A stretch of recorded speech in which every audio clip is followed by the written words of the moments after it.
They're flat out in the kitchen now.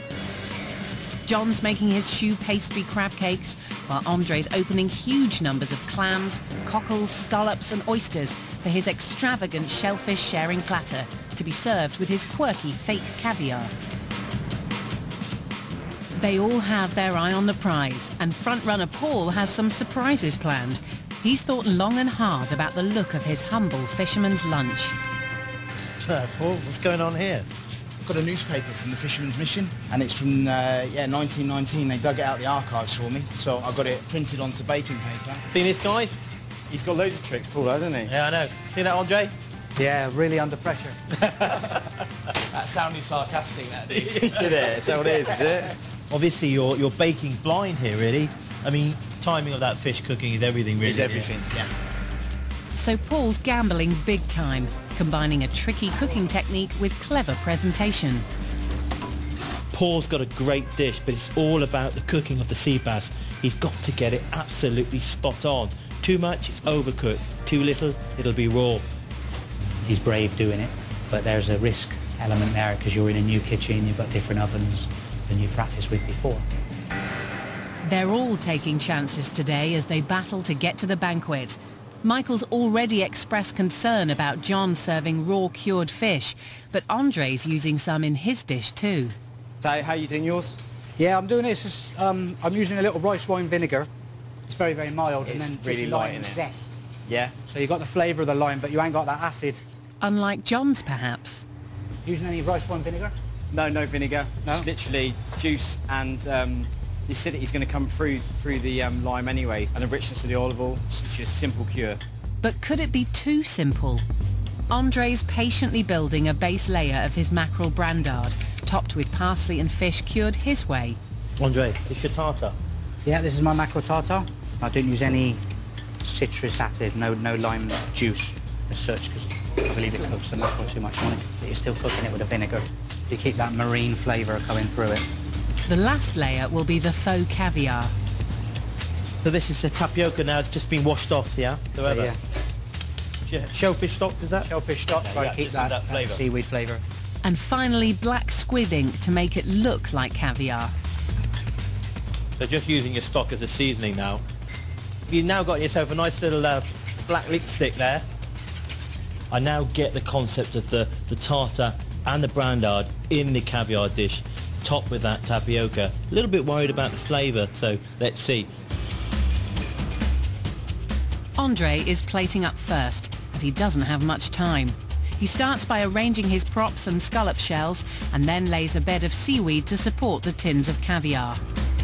He adds cockles and sliced scallops, and, watched closely by his rivals, gets the massive platter ready for the pass. But there's something missing. Oh, hang on, something forgotten. You can't be forgetful in such a tightly fought competition. The oysters are crucial to his presentation. A little bit over time here, though. A little bit. Lot to do, yeah. Honestly, can't take him serious with that black lipstick, can you? Is it still black? Yeah. Enjoy that. Good. Andre's certainly thought about his presentation. But will this imaginative dish be enough to impress Michael and get Michelin-starred chef Andre off the bottom of the scoreboard? Andre, are you happy that this is a really great sharing dish? I think there's a lot going on. I think there's a lot of talking points. There's something a little bit quirky. So, yeah, it's quite different, but yeah, I think it works. Spot on. That's lovely. Yeah. Beautiful. Have a look at this caviar, because that was going to be, I think this is going to be a real talking point, isn't it? Yeah, exactly. I wanted something that's is a little bit unique in a way. So I've got the earthiness of the brandard, I've got the freshness of the tartar, and then the talking point of the fake caviar. You're happy with the seasoning in there, Andre? Yeah, I'm happy with that. I wanted to keep that freshness. Yeah. There's not much flavour coming through that. But it's fun, it's cool.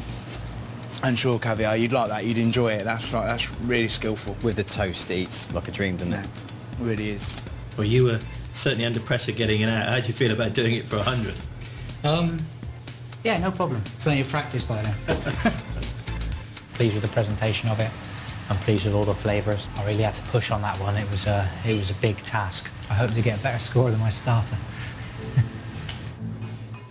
Now it's Paul's turn to serve up, and with time ticking, he has to push on with his ambitious dish. The most critical element is the sea bass baked in newspaper, a huge risk, as Paul can't see whether it's cooked or not. But despite this gamble, he starts to fill his sardine tins with toasted focaccia, topped with sardines and vegetables. Fried rock oysters are placed on piles of fennel and apple. The sea bass parcels are arranged, and Paul's rivals can see that they may have trouble knocking him off the top spot today.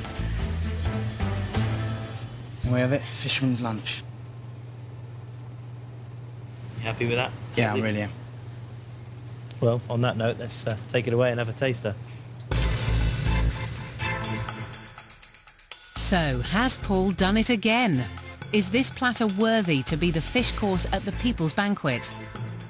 Dig in. So, happy with the cooking there? Yeah, really, really moist. I'm really happy with that. On the seasoning? Yeah. Good marine flavour. And that bass is perfect. Bass is lovely. Let's move on to the sardines on toast here. Yeah. And the balance of flavours on that sardine you're really happy with? Yeah, I think it's just again nice and sweet, quite sort of like quite mild. Nice piquant. Saffron's there, the carrot works well. That bread's good, the focaccia with the olive oil. Very good bread. And of course, finally the oyster here. Oysters aren't everybody's cup of tea, but like I think that would be a nice introduction to oysters. I think deep frying it. Again, it's playful, and I think the sort of majority of the banquet would at least try it and give it a go. Very, very good. Definitely. Can you really see this working at the banquet for 100 people? Yeah, I really, really can. There is an element of sort of push to it. That's what I want to show something different, but also, you know, making sure it's achievable for the banquet. Yeah, I really want to be in the lead after this score. I really do. I've got to be honest, Andre really set the tone there. Not easy going up last, is it, John Boy? Nah, it's not everyone watching you. Mate, I'm a bit anxious about the whole thing, really. Now it's John's turn to feel the pressure. You guys are really at the wow factor today, and perhaps I haven't done quite enough. We've still got 2 courses to go today, and yep, I've got 2 strong dishes coming up, so... Good man. See what Michael thinks about it. Stop winking at me. Yeah. John starts by plating up his cured sea bass. He's relying on the adage, less is more, so he's serving it up on plates, not platters, and he needs to be spot on. A sprinkle of curry salt is followed by a garnish of dill and finely chopped baby fennel. Whoa. Who's this guy? Whoa. Trying to unnerve me, Miss Garrett, are you? No. But John has a trick up his sleeve with some unusual greenery, and it's got Andre guessing. What's that, John? Just a little touch of all of these oyster leaves. Just lift the dish a bit. Named for their strong oyster flavour, John uses them to finish the garnish. With the crab cakes out of the fryer and parsley mayonnaise ready, the last of the fish courses is ready to go. Go on, Michael. Probably a little less wow factor than what the boys did with the sand and the seaweed and stuff, but for me it's all about flavour. I'm not compromising any flavour with this, so we've got the crab cakes, the crab mayonnaise, and then the ceviche just simply dressed. Will this simple yet bold combination pay off with Michael? John's up against it already, but he's completely forgotten the tomato jelly. It was meant to offset the flavours and textures of his escovitch sea bass and crab cakes, but is it the right sort of dish anyway? Do you think that this fits nicely into that sharing concept? You're really happy that this represents that criteria well? I think it does. It is all about sharing, and it is quite daring with the cured sea bass, but I think you have to take a risk and educate people and just push the boat out a little bit. If you can scale it up or scale it down. So these are a little oyster leaf, I believe. Never had those before. Yeah. Tastes like an oyster. It does, doesn't it? Yeah. Wow. Very good. And just have a taste your sea bass and tell me what you think of the seasoning and flavours from that. On its own, it's probably a touch dull, but I like it when you eat it with all the other components. Paul's missing the component of tomato jelly, and that affects his balance of bold flavours. I think the marinade might have sat on the fish a little bit of time. It's lost the raw feel to it, the marine flavour. You're happy with the balance of the flavours there, with the way that it's all marrying together? But I think on the whole, it's there. Okay, excellent. You confident? Yeah, you know you are. Hey, got this one in the bag, haven't you? No. Yeah. I made a mistake today under a lot of pressure and I forgot to put my tomato jelly on. Perhaps in hindsight it would have given that little bit of zing back and cut through the bass, but hey ho, silly schoolwear on my part. Michael wants only the very best dishes to be running for a place at the banquet. And with today's cooking behind them, all three chefs can only ponder what scores he'll give them. And he'll be going home on Thursday. Just because I got a 9 on the starter, that means absolutely nothing. Who knows? It's all down to Michael. Can't call it with the scores today. I think it's going to be extremely tight. I'm feeling pretty nervous about the scoring today. I'm up against it, trailing those two boys today, really pushing on. Hopefully my taste and execution has got me there. Gentlemen, John, your cured wild sea bass, crab cakes, crab mayonnaise and tomato jelly was a good dish. Better if it had the tomato jelly on perhaps, but I don't know, you forgot it. The positives were the crab cakes, they were delicious, and of course your mayonnaise was lovely. Perhaps lacked seasoning through the sea bass. It was quite a risky and daring dish to put up for that type of a banquet. Perhaps more of a restaurant dish than a banquet dish. Paul, your fisherman's lunch really captured the essence of the sharing platter. I love the sea bass in the paper. Sardines were cheeky in the tin. My concern there whether or not the bread would stay crunchy if you were serving that for a lot of people.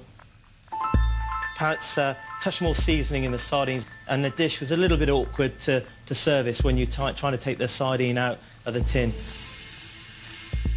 Andre, your mackerel caviar with seashore salad and shellfish was stunning, and you really captured the spirit of the competition. Perhaps the oysters were a tad overcooked. I know you forgot them, and that probably was something that you could improve on. Well, now to the crunch time, the scores. John, for your cured sea bass, I'm going to give you 4 out of 10. Paul, your fisherman's lunch, I'm going to give you 7 out of 10. Andre, your mackerel caviar, well, that I'm going to give you 8 out of 10. Congratulations. It was very tough between the two of you. John, obviously main course is up next, and I really need you to deliver, so pressure's on, lads. Keep it up. Well done.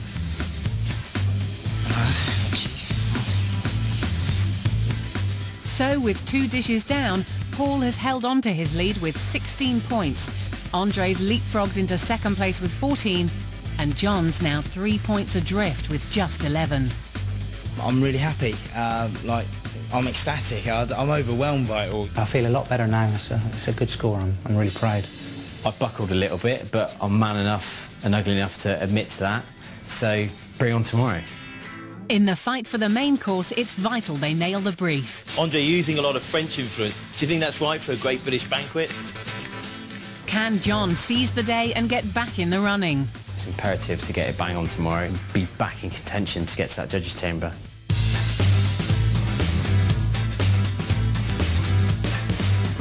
Brand new tomorrow night, tasting the food at the heart of Italian life. Gennaro Contaldo and Antonio Carluccio are the 2 greedy Italians at 8. The next night here on BBC 2, listen to the sand that sings with Coast.